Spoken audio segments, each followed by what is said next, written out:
сайн байцгаана. Монголын санхүүгийн мэргэжлийн шинжилгээтэй холбооны ээлжид нээлттэй хичээлийг эхлүүлж байна. Хичээл 207.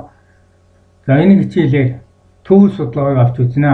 Төвөөр судалгаатай холбогдсон холбогдох ном болон нийгмийн сүлжээнд тавигдсан блог нийтлийн хаягийг эндээ тавьж өглөө. За төвөөр судалгаатай холбогдсон ойлголтоо хүнзгөөрлөх шаардлагатай бол энэхүү блог нийтлийн хаягаар хайлт хийх боломжтой юм аа. Тэрчлэн өнөөдрийн энэ хичээлтэй холбогдсон ойлголтоо батгахыг хүсвэл өмнө нь нийгмийн сүлжээнд бидний тавьсан зарим хичээлүүдтэй бол танилцах шаардлагатай. За тухайлбал хичээл 41-42-д Денисен болон Жинлэгийн дундчдын талаарх хичээл тавигдсан болно. Мөн хичээл 43-45-д Касперсийн талаарх хичээл тавигдсан. За өнөөдөр бол төвөөр судалгаатай холбогдсон эмпирик тоо мэдээллийг энэхүү хоёр хүснэг дээр бол харуулж өглөө. За эхний хүснэгтэнд нь бол ерөнхий нийлбэртэй холбогдсон параметруудыг тооцох тоо мэдээлэл өгөгдсөн. Харин хоёр дахь хүснэгтэнд нь ерөнхий нийлбэрээс төвөрлөн авсан 200 ажиглалтыг судлах ийм өгөгдөл тавигдсан болно. За нийт вакцины зөвхөн нэгэн хэсгийн судалгааны үр дүнгээр бүхэлдэн вакцины ерөнхий зүй тогтолцоог ойролцоолон тодорхойлоход хангалттай бөгөөд практикийн үнэн зөв чухал мэдээллийг ингэж олж авах төвөөр судалгаа гэдэг. Сонголтод хамрагдах судалгааны объектыг бүхэл бүтнийхээ хувьд ерөнхий нийлбэр гэдэг, уг бүхэл бүтэн вакцаас судалгаанд хамрагдсан харьцангуй багахан хэсгийг төвөөр нийлбэр гэдэг.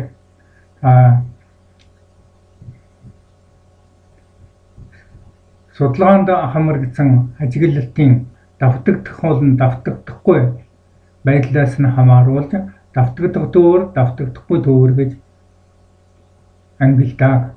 Хэрэв судалгаанд урд нь авагдсан үзүүлэлт алдыг тусгаарлавал давтагдахгүй төвөөр үүсдэг. Харин түүнийг эргүүлэн хийж дахин сонгох ийм боломж бүрдэж байвал давтагдах төвөөр гэж нэрлэдэг. За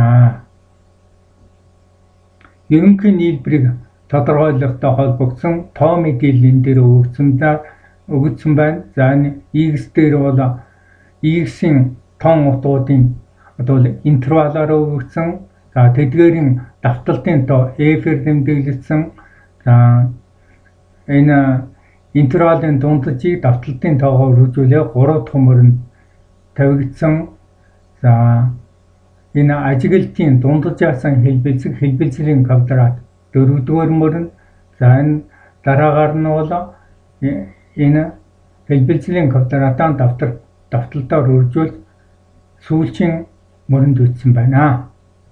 За эхний хүснэгтэн дээр бол нийт ажиглалтын давталт бол 10,000 байсан. За үүнээс бол 200-г нь сонгож төвөөр судалгаанд хамруулсан байна. Түүнтэй холбогдсон тоо мэдээлэл энэ доотлын хүснэгтэнд бичигдсэн байна.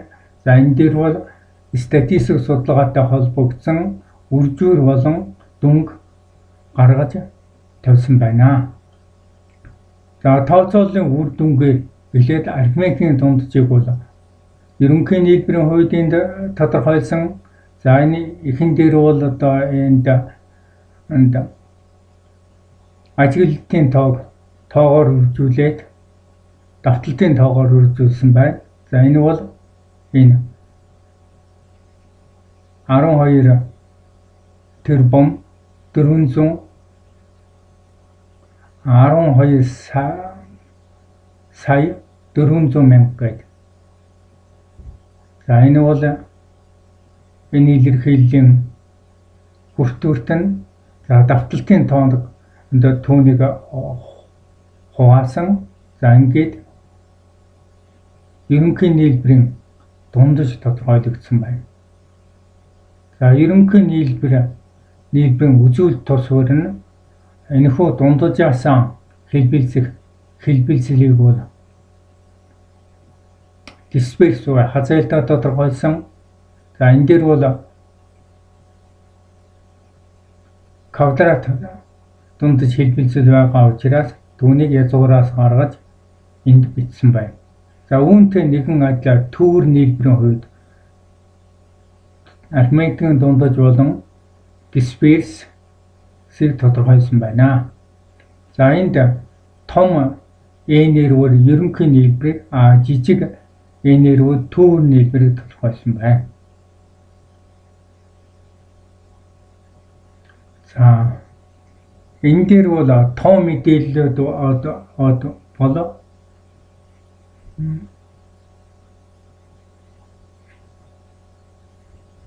тоо хэмжээгээр буюу абсолют утгаараа бичигдсэн бай. Тэрчлэн төвөр судалгаа явуулахад санамсргүй төвөрийн арифметикийн энэ дундажийг хувийн жингээр тодорхойлох ийм шаардлага гардаг. За хэрвээ судалж байгаа зүйлийн илэрх магадлалыг P гэх юм бол тэрүүнд хамрагдаагүй зүйлгүй санамсргүй хэмжигдэхийн Q гэж ингээд тэмдэглэх юм бол уг үзэгдлийн тохиолдож байгаа тохиох энэ хувийн жин бол P түүнд хамрагдаагүй ажиглалтын гадна үлдсэн зүйл бол Q гэх юм бол энэ хоёрын нийлбэр бол нийтдээ нэгтэй тэнцүү байх болно. Тийм ээ. За тэгвэл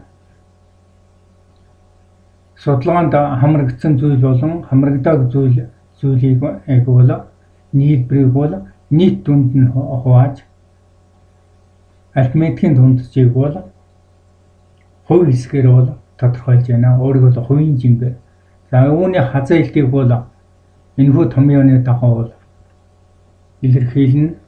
За ингээд бол P дээр нэмэх нь Q гэдэг бол нийлбэр нь бол нэгтэй тэнцүү. За энэ санамсргүй хэмжигдэхүүн болон тухайн ажиглалтын тохиолдох хувийн жингийн хэлбэлцлийн квадратууд бол энэ дээр бичиж томьёонд оруулсан байна. За энэ дээр бол тэгээс хасах нь P гэж яхад бол энэ нэгээс хасах нь P гэдэг бол энэ бол үлдэж байгаа санамсргүй хүчин зүйл буюу Q-гийн хэмжээ гэсэн үг. Тийм учраас энэ дээр бол Q квадрат гэсэн байна. Энэ үний хувьд бол ойлгомжтой. P квадратыг бүржих нь Q. За энэ дээр бол нэмэх нь за эндээс бол Q квадратаас гарсан үржих нь P. За эндээс PQ хаалтнаа гадна гаргахад бол энэ бол нэгтэй тэнцүү, n нэгтэй тэнцүү. За ийм учраас бол хувь хэсгээрх төвөр судалгааны дисперс бол P хүрэх нь Q-тэй тэнцүү байдаг. За ингээд харьцангуй хэмжигдэхүүний дисперс хамгийн их утга бол 0.5-аас одоо илүү гардаггүй.